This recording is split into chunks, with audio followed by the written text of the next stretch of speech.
This is a story of decline, determination and hope, set in the beautiful Hampshire Avon Valley downstream of Salisbury. This was once the most famous angling river in England for that all-time favourite fish and vital part of Britain's biodiversity, the roach.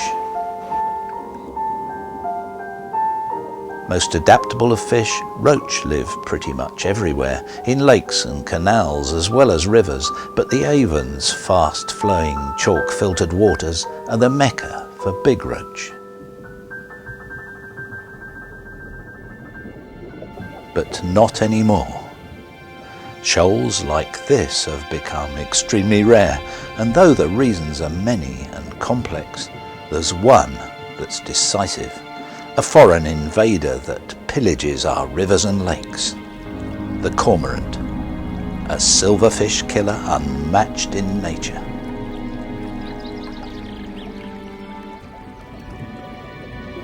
This is one of the lucky ones that escaped an attack from these non-native cormorants that prefer living near fresh water. Carbo sinensis.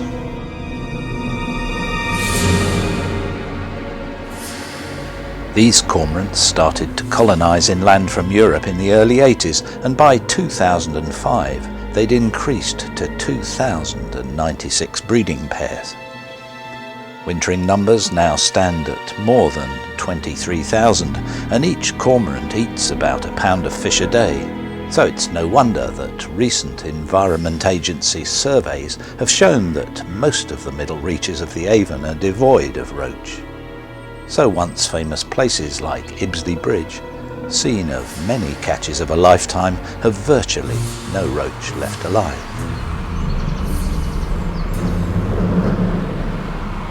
But in those places that do still provide a protected environment for roach, spring is a vital time of year, for as day length increases and water temperatures rise, the surviving roach gather to spawn and attempt to make up for their losses. And this is where determination comes into our story. Saddened by the denuded river, members of the Roach Club were determined to try to reverse the declines, and they were led by Trevor Harrop and Budgie Price. They decided to enter the challenging and fraught world of fish farming. But what they needed was roach eggs, and lots of them, so came up with a novel new use for old keep nets. Fixing slivers of netting to boards, they pinned their hopes on the roach laying their eggs on this soft fabric. But would it work?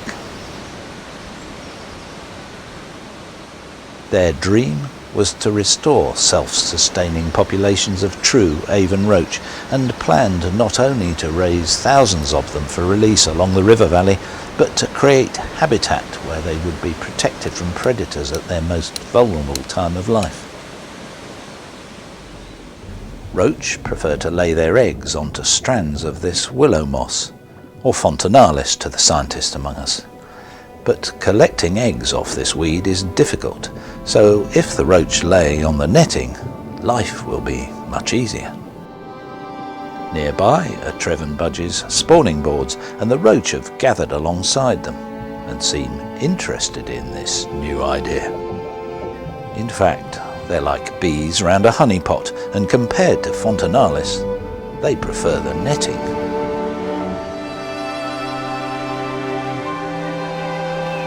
Don't you just love it when a plan comes together? For not only are they attracted to the idea, they're actually spawning. It's a joy to behold, the start of a 10-year plan.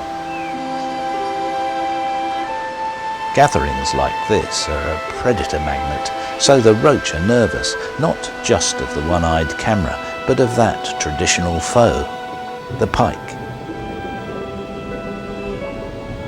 Now they face a more lethal predator, the cormorant, and this poor fish has been nearly cut in half by the hooked beak. But she's a survivor and soldiers on, determined to pass on her genes.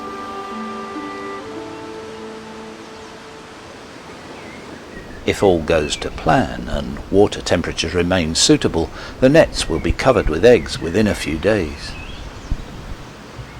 When good numbers of eggs have been laid, the nets are gathered up by Trev and Budgie and carefully transported in tanks of river water to Trev's garden, where the eggs will hatch in specially designed tanks. Hatching takes about 10 days, followed by weeks of careful nurturing, fed twice a day so the hatchlings can grow and gain strength. Until the following spring, when Trev's garden is home to tens of thousands of 11-month-old roach, all perfectly formed and ready for the next stage of their young lives. From small beginnings, the project has grown to industrial proportions, not least because the Environment Agency loaned the project some of these large tanks in which to turn fish eggs into roach.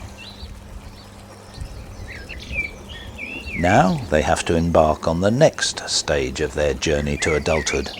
They have to be transported to special lagoons by the river. Uncountable numbers of perfect Avon roach, the result of lots of determination and hard work. And for the doubters who say it won't work, it sure beats doing nothing to save the species.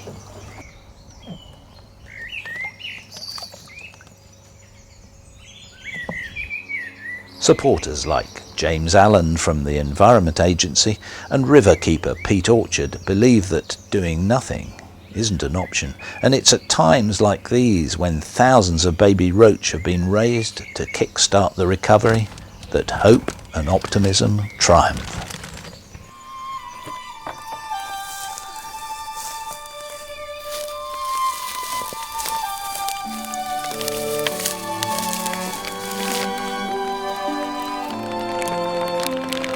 Released into carefully prepared lagoons by the river where they're protected from predators, they can grow on safely until they reach spawning age. At 3 years old, they'll be released back into the Avon to start the perilous process of creating self-sustaining populations.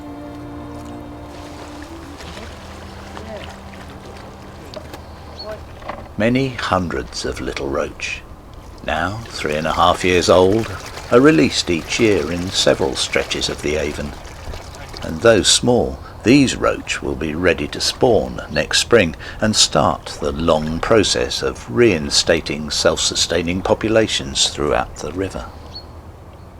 Tens of thousands are being released. Many will get eaten, of course, but some will survive, and that provides the reward for all Trev and Budgie's hard work.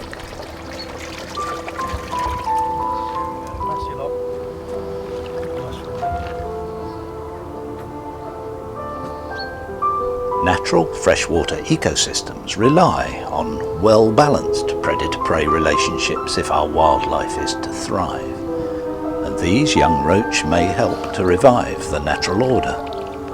But the winter invasion of over 20,000 cormorants eating 20,000 pounds of fish every day ensures that most of the wildlife we treasure is likely to die. So we need to act now to redress the balance before it's too late.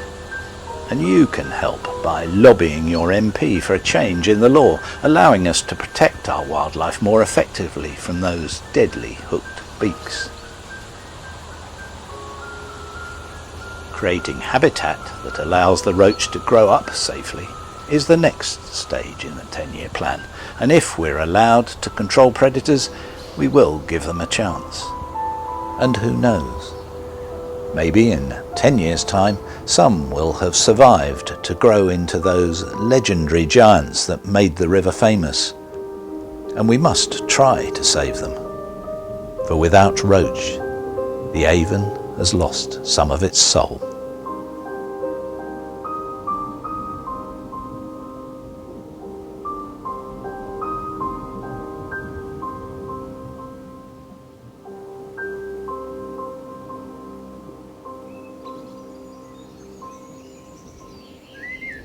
Lovely, isn't she?